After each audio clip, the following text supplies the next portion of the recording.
Welcome to the Workforce Connections podcast, where we discuss workforce development in Southern Nevada. Here's your host. Hi, and welcome to another episode of the WC podcast. Today, we have a very special guest. Joining us today is Dr. Marc Tedoff, founder of the Applied Behavioral Analyst Institute. Welcome, Marc. Thank you. How are you today? Just terrific. How about yourself? I am good. We're glad that you're here. Thank you. Mental health is an issue that I think is really important. We got to it briefly in a previous episode with the representative from the trades, but it's something that really is affecting every industry, every workplace. And so I'm glad that you're here. To get us started, though, let's start with you. We like to kind of give a glimpse to our listeners about your story. Where were you born? Where did you grow up, go to school? Perhaps take us to your first job. Oh, sure. It's a long story because I just got older. Right. Well, I'm from Long Island. And I basically grew up in a little town called Seacliff. It's a mile square. It's on the ocean, on the north shore of Long Island, about 20 minutes outside of the city. And I went to college upstate New York. And I didn't really do much with that college degree, to be frank with you. I really floundered for a long time trying to find work in Manhattan. I ended up going to paralegal school. I became a paralegal. And then I turned 30. And I realized that I couldn't be somebody's assistant the rest of my life. So I'm at this juncture now where I had to make a decision, go to law school. Here I was a paralegal working at these law firms in Manhattan, or in my heart, I wanted to be a teacher. So I made the decision to be a teacher, and as fate would have it, I got a job as a teacher's aide in a school for children with autism. And I Still in New York? Back in Long Island, yeah. And it was interesting because that was a reverse commute for me. So I was so happy about that because the job was further out on Long Island than where I was living, meaning that while I was driving there, everybody else was driving into the city and reverse on the way home. So I kind of liked that, but I took to it very well. And I got extra training, and eventually I got my master's degree in special ed from Long Island University. And I started working for the city of New York. I was teaching 8th grade, self-contained, emotionally disturbed in Brooklyn. And I did this for 2 years, and it was very difficult. I commuted in an hour and a half each way every day, and I was there every day.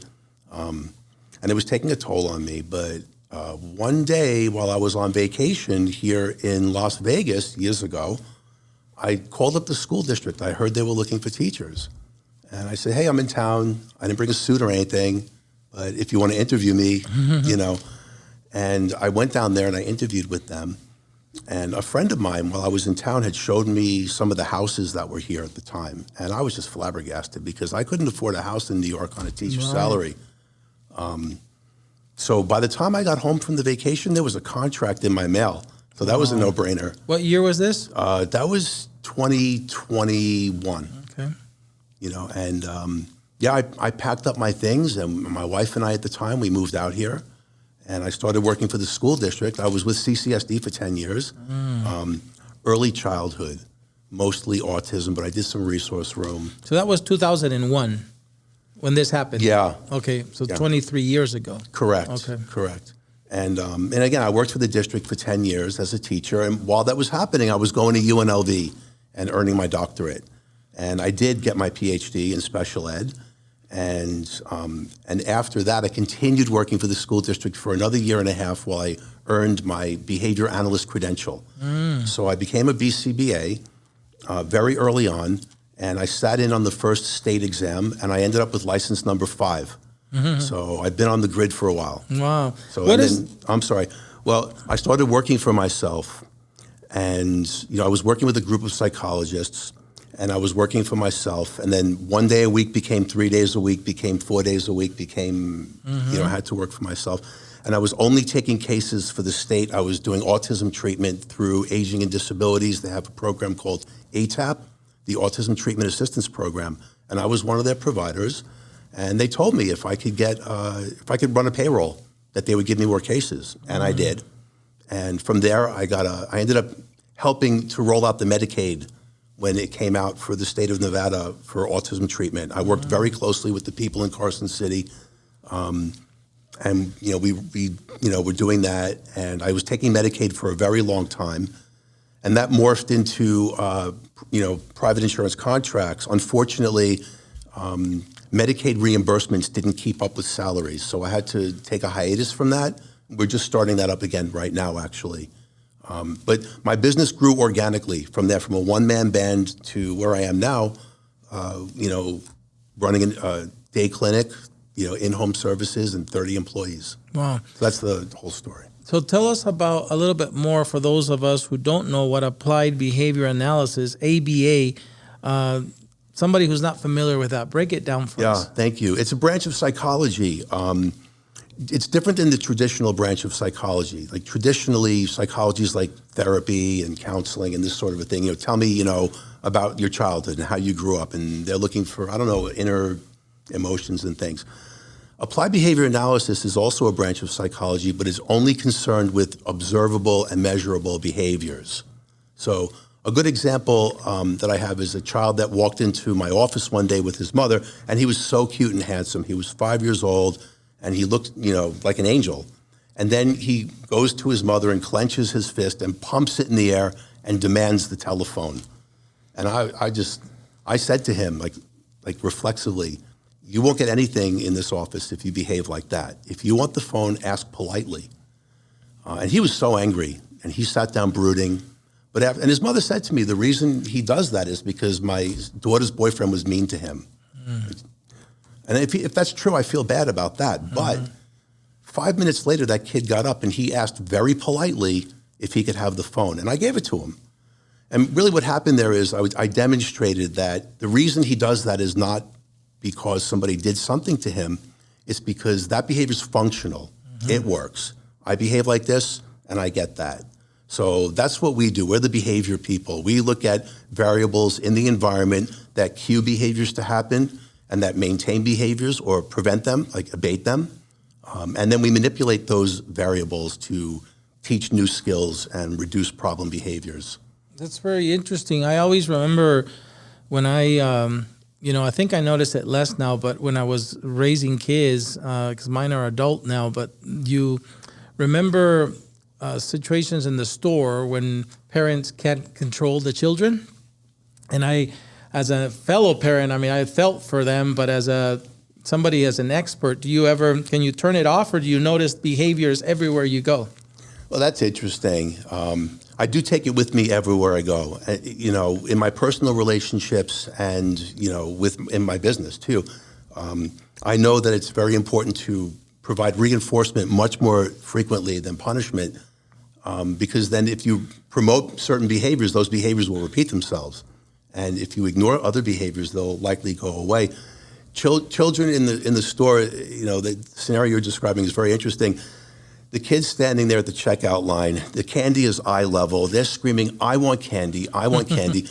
The mother's standing there mortified. It's an aversive stimulus. She wants to escape from that. Right? The child wants to get access to candy. The parent wants to escape. If the parent turns and gives that child the candy, they get reinforced for doing that. Their behavior of giving the candy, right, is rewarded with escape from the aversive stimulus. Meanwhile, the child is rewarded because they got candy. That's going to repeat itself over and over again. So it's not a simple answer, but it kind of is. If you're willing to weather the storm, you could change something like that in a week or two. Yeah. But you would be weathering a storm. Yeah, no pain, no gain. There's got to be some. You're going to get some bad looks in an airplane or in a store if you're you're doing that. You talked about your business, again, small business owner, and this is how we met because I heard from our team and, specifically somebody you knew from our team that's no longer with us. We miss her, Alexandra, who hopefully we'll send this link to so she can watch the episode as well.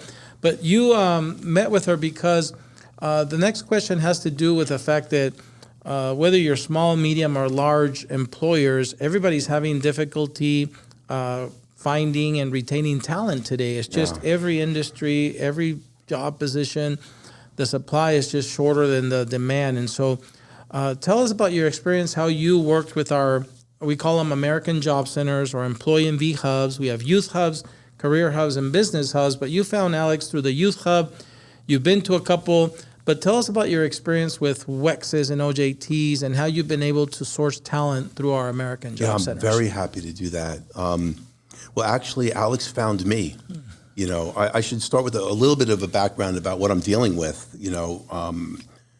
There are over 10,000 children in the Clark County School District that have IEPs, individualized educational programs, for autism. They're receiving special education for an educational diagnosis of autism. Under the treatment model that we have, it's a one-on-one. Each child needs one paraprofessional. In the entire state of Nevada, we only have 2,700 people on the registry right now.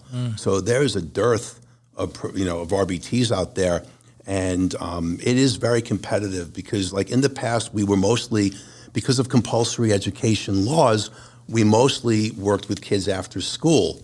So a lot of people don't want to drive, through rush hour traffic for for a 3-hour session and then get home late at night when their own kids are waiting. So there are so few RBTs, and they know it, and they're very demanding in terms of the time off that they want, the hours they're willing to work, and how much money they want. And it's very difficult to find people just because of the imbalance of the need, versus the number. And then you throw in these other factors. And then one day I got a call from Alexandria Hughes over and I couldn't believe what she told me. She told me that they would help me to get employees, and I just couldn't believe it. And my office was very close at the time, and I went down and I met her, and over time, I came to learn more and more about what was happening through these programs. And as a business owner, I can tell you that, I think it's unbelievably amazing. So through the program, the Nevada Youth Hub, we took a few people in as what you call a WEX, a work experience program. And it's just fantastic because it takes like 6 to 8 weeks to go through all the motions to become an RBT, a registered behavior technician, so that you can work with children. The program supports a candidate through that entire process, and it just makes it possible, It's only a high school level credential. So for a person who just graduated high school and wants to make a decent living, it pays $25 an hour to start.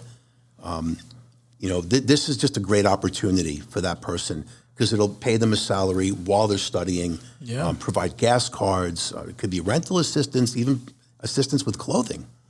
It's just a phenomenal program, and it makes it possible for people to become RBTs, and it helps us to develop a workforce for the whole state, even if they don't end up working for me. Right. We need them here.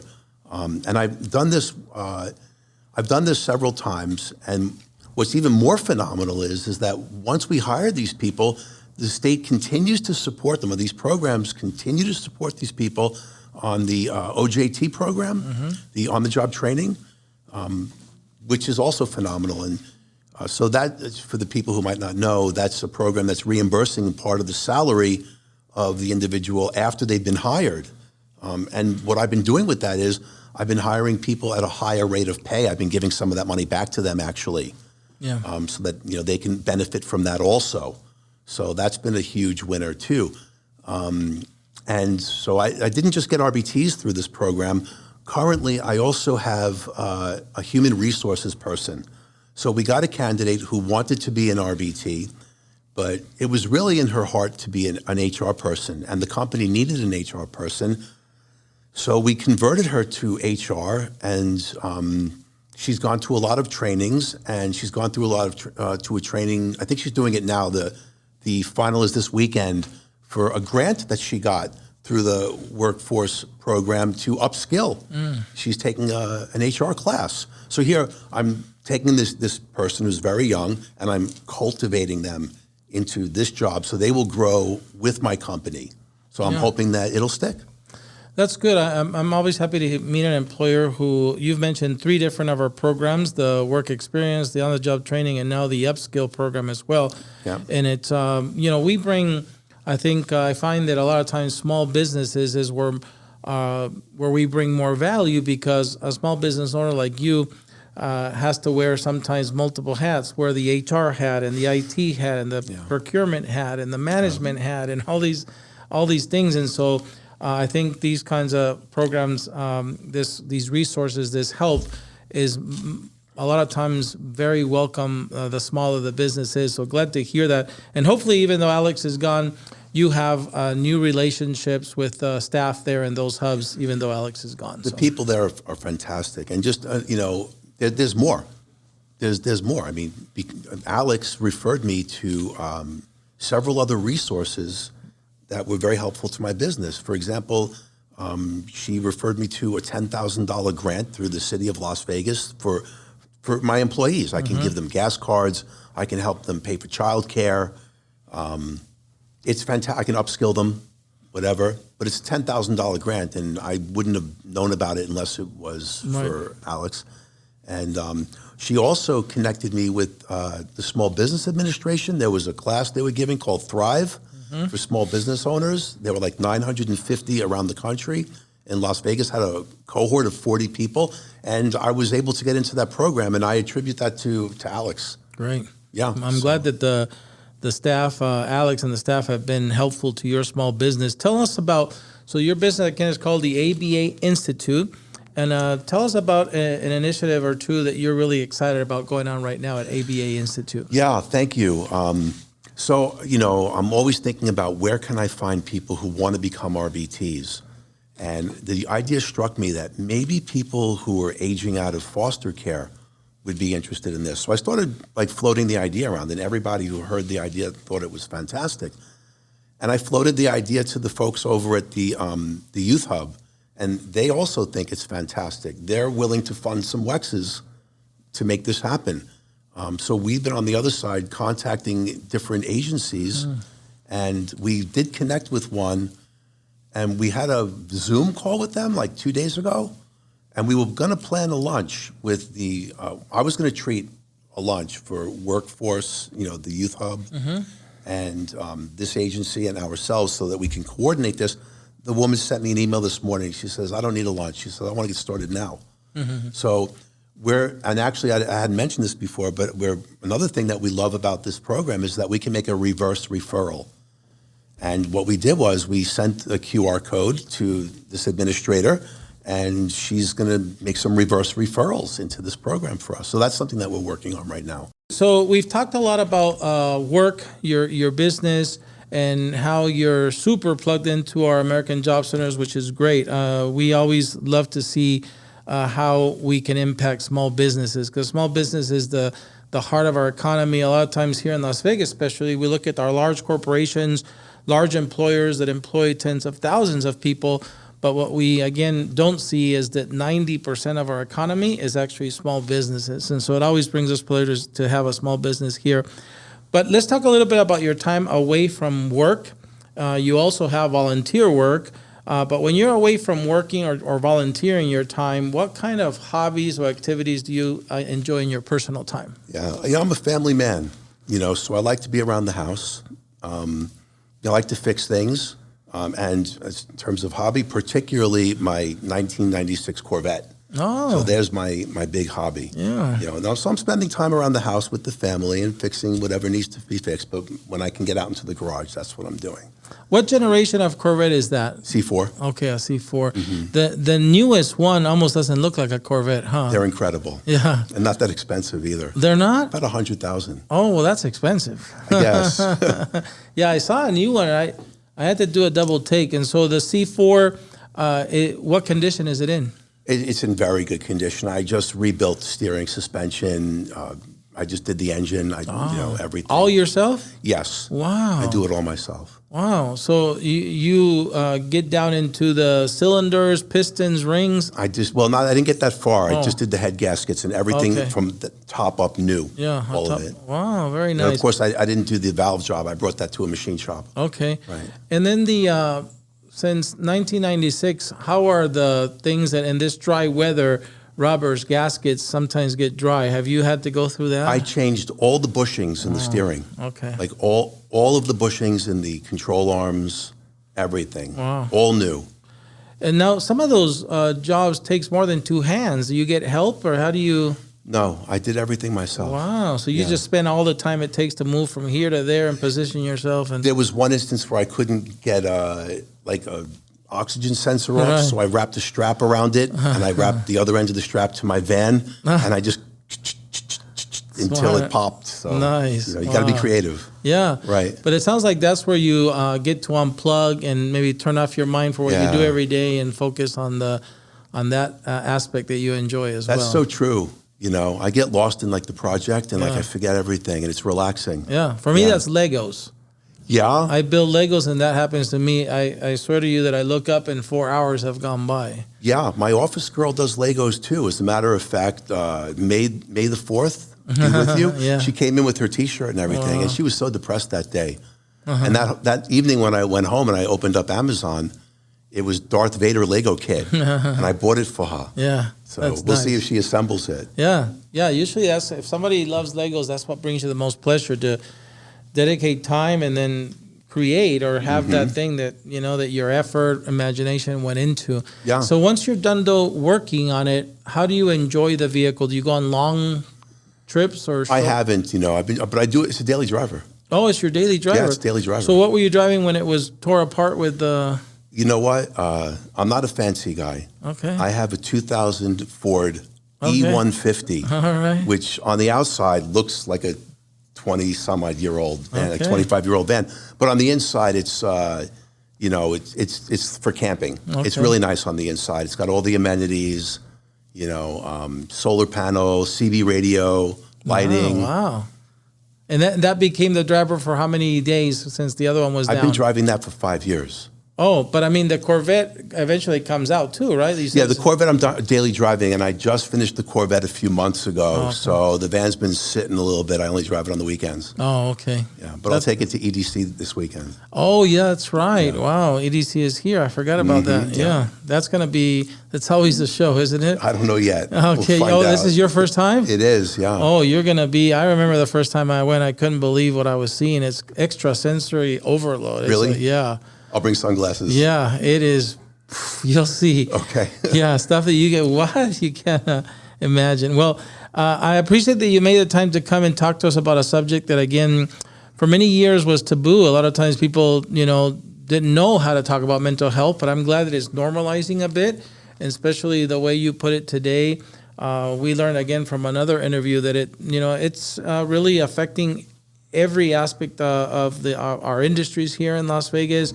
We have industries that have more pressure, like, again, the hospitality industry and the pressures that those workers are under. But, again, the Clark County School District teachers, mental or healthcare professionals like you and your employees. So thank you for coming and taking the time to highlight this subject. What advice would you give somebody who's young today, could be a girl or a boy, but aspired to one day perhaps be a business owner like you, who, what's that journey like? What advice would you give them? That's interesting because I really never intended on becoming a business owner. I just wanted to work for myself, and because of what I'm doing, and I guess because people liked what I was doing, it just grew like that.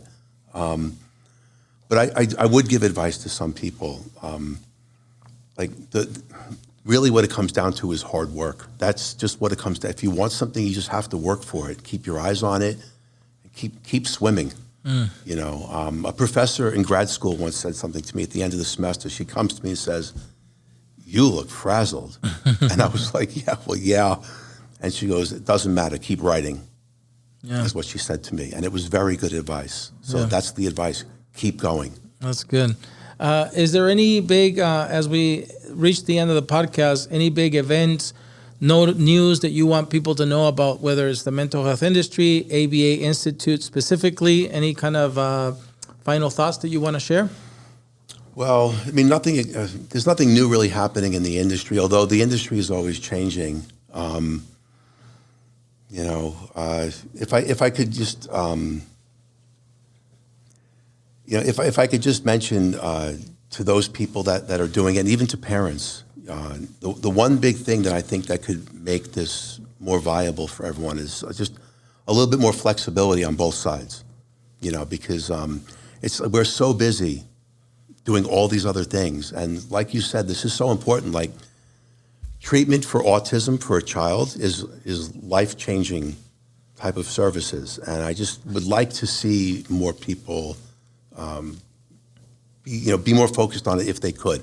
I understand that there are some people that there's a single mother with 3 other children, and she's got to work, and I understand that.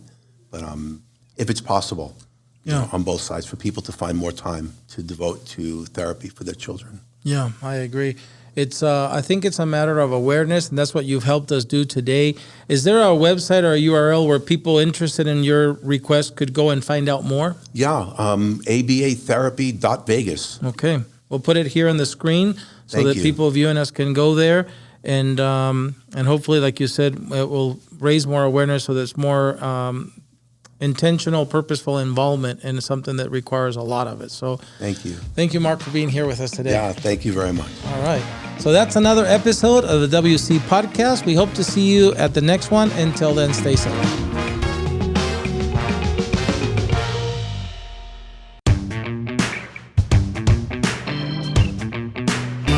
Okay, thank you for staying over to do our segment called Against the Wall. Are you ready? You bet. All right. The first section is called Your Favorites. I'm going to give you a category. You're going to give me your favorite thing in that category. Let's start with your favorite food.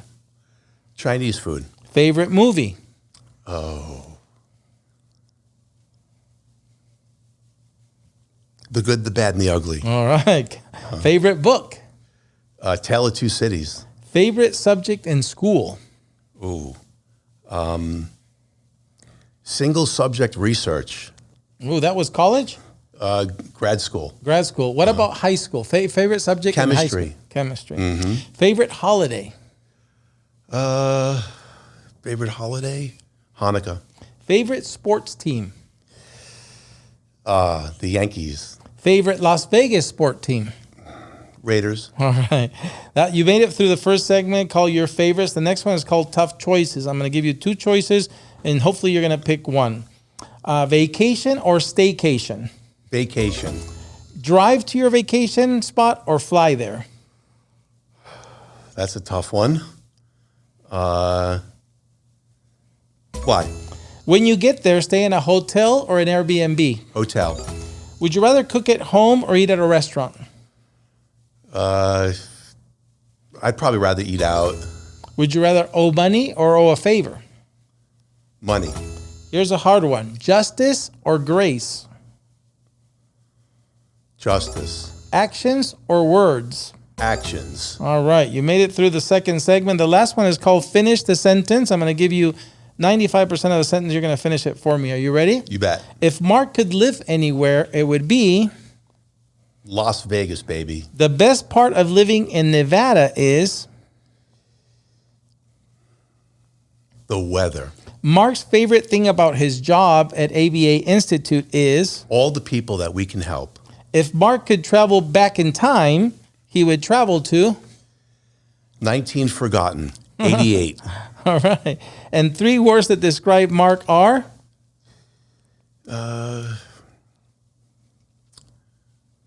Caring.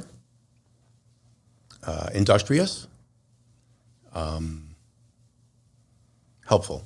Very good. And doing the WC podcast here today with us was? Fantastic. All right. Well, Marc, thank you for staying over. Thank you.